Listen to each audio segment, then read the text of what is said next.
बिस्मिल्लाहिर्रहमानिर्रहीम। अस्सलाम वालेकुम स्टूडेंट्स। आज फिज़िक्स 9 से लेक्चर नंबर 3 है हमारे पास, properties of matter chapter number 7। जो आज हमारे पास टॉपिक इसका अंडर डिस्कशन है वो है डेंसिटी।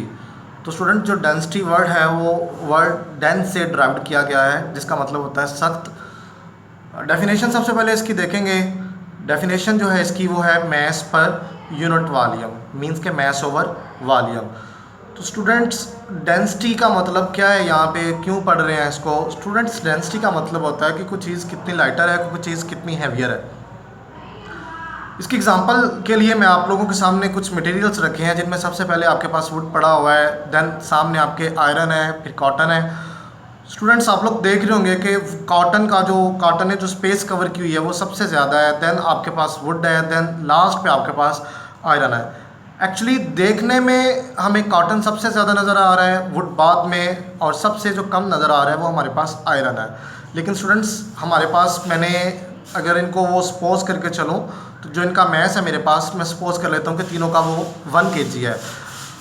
फिज़िक्स को यहाँ पे स्टॉप करके अपनी रेगुलर लाइफ से देखा जाए तो स्टूडेंट्स, बज़ाहिर हमें देखने में जो आयरन है वो सबसे हैवियर नज़र आता है, देन हमारे पास वुड आती है, देन हमारे पास कॉटन, यानी सबसे जो हैवीएस्ट होता है वो हमारे पास आयरन, इन 3 मटेरियल्स में जो है। लेकिन students, in the language of physics अगर मैं इसको डिस्कस करूं तो मैंने इन तीनों मटेरियल्स को अंडर डिस्कशन रखा है, और इन तीनों मटेरियल्स का जो मैस मैंने लिया है यहाँ पे वो 1 kg है मेरे पास। स्टूडेंट्स, इन तीनों का जो मैसेज है वो 1 kg हैं, लेकिन कॉटन ने जो स्पेस कवर की है, जो वॉल्यूम कवर किया है वो सबसे ज़्यादा है, देन वुड है, देन आयरन है। तो मैं इनको देखता हूँ कि इनमें से एक्चुअली कौन हैवियर है और कौन लाइटर है। तो उसके लिए मैं क्या करता हूँ, सबसे पहले मैंने कॉटन को ले लिया। स्टूडेंट्स, आपके सामने जो डेंसिटी थी उसको फाइंड करने का फार्मूला होता है मैस ओवर वॉल्यूम। तो चूँकि इन सब का जो मैसेज थे वो 1 kg थे, और कॉटन ने जो स्पेस कवर की थी वो 6 मीटर क्यूब थी। तो मैंने जब डिवाइड करवाया तो मेरे पास वो आंसर आ गया 0.16 metre kilogram per metre cube. Same as जब मैंने फॉरवुड के लिए किया तो मैस मेरे पास 1 kg ही था, लेकिन वॉल्यूम मेरे पास जो कि कॉटन से कम है तो सपोज कर लिया कि वो 4 है। जो मैंने फाइंड किया तो वो 0.25 आया। सेम एज जब मैंने आयरन के लिए किया तो वो मेरे पास आ गया density is equal to mass over volume 1/2 0.5 kilogram per metre cube. तो स्टूडेंट्स, जब मैंने ऑब्जर्व किया यहाँ से तो कॉटन की जो डेंसिटी आई मेरे पास वो सबसे कम है, देन वुड की है, देन आयरन की। तो स्टूडेंट्स, यहाँ से पता चला कि जो आयरन है वो सबसे डेंस है, उसकी डेंसिटी सबसे ज़्यादा है।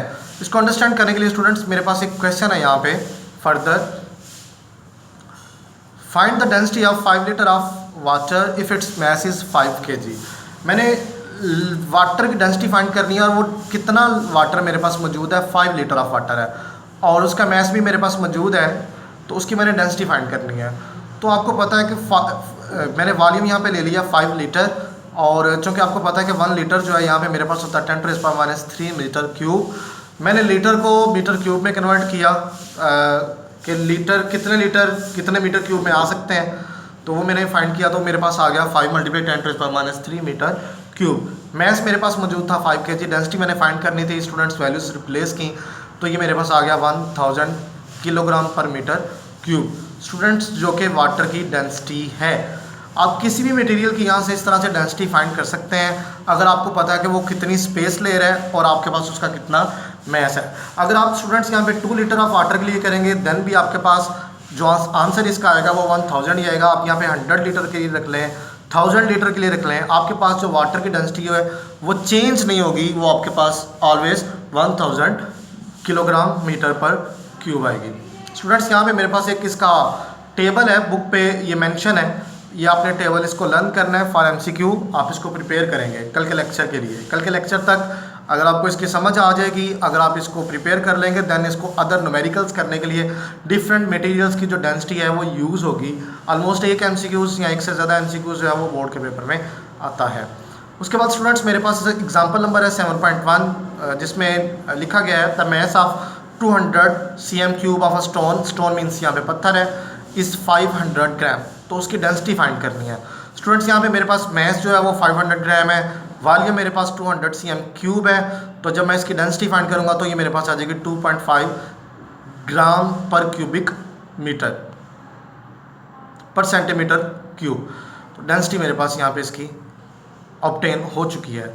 स्टूडेंट्स ये तो था डेंसिटी का टॉपिक, साथ में उसकी 2 एग्जांपल्स की हैं और उसका टेबल आप लोग इंशाल्लाह कल प्रिपेयर कीजिएगा। स्टूडेंट्स नेक्स्ट टॉपिक जो मेरे पास मौजूद है वो है प्रेशर, कि व्हाट इज़ प्रेशर, यहाँ पे कि प्रेशर यहाँ पे मेरे पास क्या है। तो स्टूडेंट्स प्रेशर को अंडरस्टैंड करने के लिए सबसे पहले हम उसकी डेफिनेशन को देखेंगे। डेफिनेशन जो है, force exerted perpendicularly per unit area. जब कोई फोर्स किसी यूनिट एरिया पे परपेंडिकुलरली एक्ट होती है तो देन वो फोर्स प्रेशर बन जाती है। स्टूडेंट्स उसको फाइंड करने के लिए जो हमारे पास फार्मूला है वो फार्मूला P = F/A है। स्टूडेंट्स इसका यूनिट आप ड्राइव करें अगर, तो आपको पता है यहाँ पे फोर्स का यूनिट जो होता है वो 1 न्यूटन होता है, एरिया का यूनिट मीटर स्क्वायर होता है। तो देन स्टूडेंट्स अगर हम फाइंड करेंगे उसको तो वो आ जाएगा न्यूटन पर मीटर स्क्वायर। तो चूँकि स्टूडेंट्स इस यूनिट को ड्राइव किया था, प्रेशर का कॉन्सेप्ट दिया था पास्कल ने, तो पास्कल ने इसका यूनिट अपने ही नेम से रख लिया। आप न्यूटन पर मीटर स्क्वायर कह लें या पास्कल। स्टूडेंट्स ये मोस्टली बोर्ड के पेपर में MCQ आता है कि प्रेशर का यूनिट क्या है, तो आप उसको 1 पास्कल या 1 न्यूटन पर मीटर स्क्वायर ही मार्क करेंगे।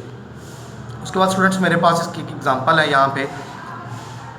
अगर मैं इस थंब पिन को देखूँ तो जब मैं इसको प्रेस करूँगा तो मैं देखें यहाँ पे जो फोर्स लग रही है थंब पिन पे, वो फोर्स कौन सी है? जो टेबल के ऊपर जो फोर्स लग रही है पिन की हेल्प से, वो फोर्स टेबल के परपेंडिकुलरली एक्ट हो रही है यहाँ पे।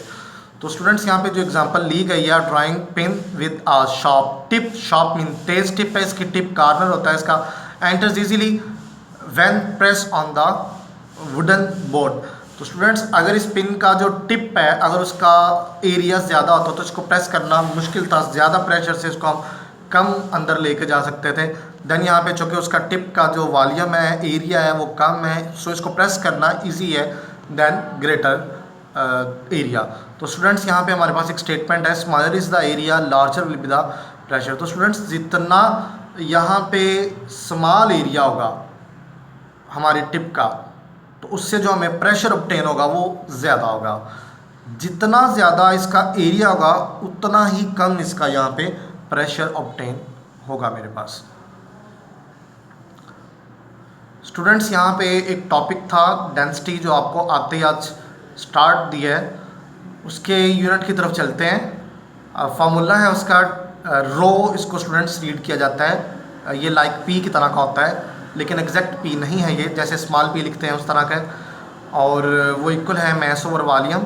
साथ में हम उसका यूनिट ड्राइव करेंगे, चूँकि मैस का यूनिट होता है kg और वी का होता है मीटर क्यूब। तो स्टूडेंट्स मीटर क्यूब ऊपर चला गया तो आपके पास यूनिट बन गया किलोग्राम मीटर पर क्यूब। Thank you students.